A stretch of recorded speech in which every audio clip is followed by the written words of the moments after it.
Sanibonani bafethu, sanibonani ngiyabingelela namhlanje. Obingelela lo mbukisa wonke. Ngithi nje sawubona la uhlezi khona kusemnandi ubuka le video. Obingelelayo ke ngamagama okuzalwa usanele ukhulekano kaGumede embazwane ngokwendawo isigodi emahlawe. Yo bafethu, namhlanje ke ngizonithulela le video ngenhloso yokuthi ngifuna ukubonga bafethu. Kuba bonke abantu abangisupportile from ekuqaleni ngiqala leli business lami kwaku 2019 bafethu ngiqala ibusiness lami kwakungekho lula bafethu abaningi bayazi ukuthi kwakunzima kakhulu kodwa ngomusa nanesupporteni bafethu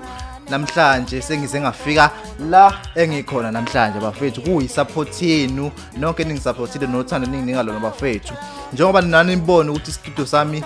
sesekwelinye izinga namhlanje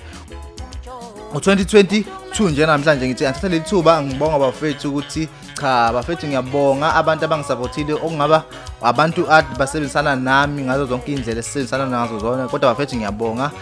le studio igama laso lesi ngikuso njengamanje skibha sengane music production ungasibiza ngokuthiwa iSSMP studio okuyiskibha sengane music production bafethu lapho ikampani yami le engaziqalela yona 2019 kwakungekho lula bafethu nangisupporta ngaze ngafika la ngifike khona namhlanje kahle ke istudio njengamanje sisejozini emakhonyeni la sikhona istudio ngisebenzisana nabaculi abaningi kakhulukazi ijozini iyazi nayo ukuthi uma uyiciko elenza umaskandi istudio asike sinstudio fanele ukuthi uye kusona istudio isaka skibha istudio ufuna ukuthi uze kusona ngoba la istudio bafethu angifuni uqamba manga umsebenzi wakho na bafethu muhle ngalendlela esimanga uma uqhathanisa neminye imisebenzi kwezinye istudio awubona umehluko uyabona ukuthi cha umsebenzi usezingeni eliphezulu bafethu enye ke into engifisa ukuthi ngisho namhlanje ukuthi bafethu mina ngomuntu okhululekile kuwonke ukulo lonke uhlobo ngokunganga ukuthi if ungidinga mhlawumbe ufuna ukungithatha ufuna ukungisebenzisa kwesinye istudio ngivulelekile ukuthi ngahamba kanti futhi ngomuntu ophinda adlala ama instrument ongaba ibass guitar isiginci ikeyboard uma ngabe ufuna ukungithatha mhlawumbe ufuna ukungisebenzisa kwesinye istudio mhlawumbe ufuna ngiyodlala ikeyboard kulula ngokwazi ukuthi ungithinte sihlele sihambe siye lapha esakhona ngiyena lo muntu ukuthi akakwazi ukusebenzana nabanye abantu ngiyasebenzana bafethu futhi hayi ukuthi angisebenzi kwenye indawo if uthanda ukuthi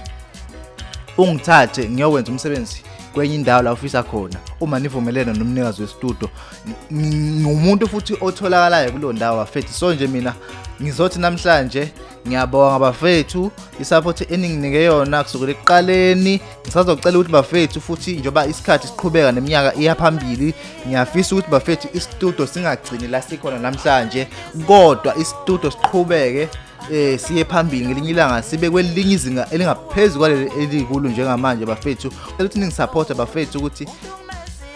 ngifike la ngifuna ukuya khona ngoba ngeke ngize ngiye la ngifuna ukuya khona if nina ningangisupport ngizocela bafethu niqhubeke nje ningisupport bafethu sephambili bafethu siphusheni bese ngicela ukuthi wonke umculi kaMaskandi owaziyo ukuthi unekhono noma unesifiso sokuthi acule ngelinye ilanga noma acule naye aziwe njengabanye bafethu lana angikhethe bala lamuntu ngiyasebenzisana naye and enye into engizoyicacisa namhlanje ukuthi istudio lesi istudio sekaMaskandi kuphela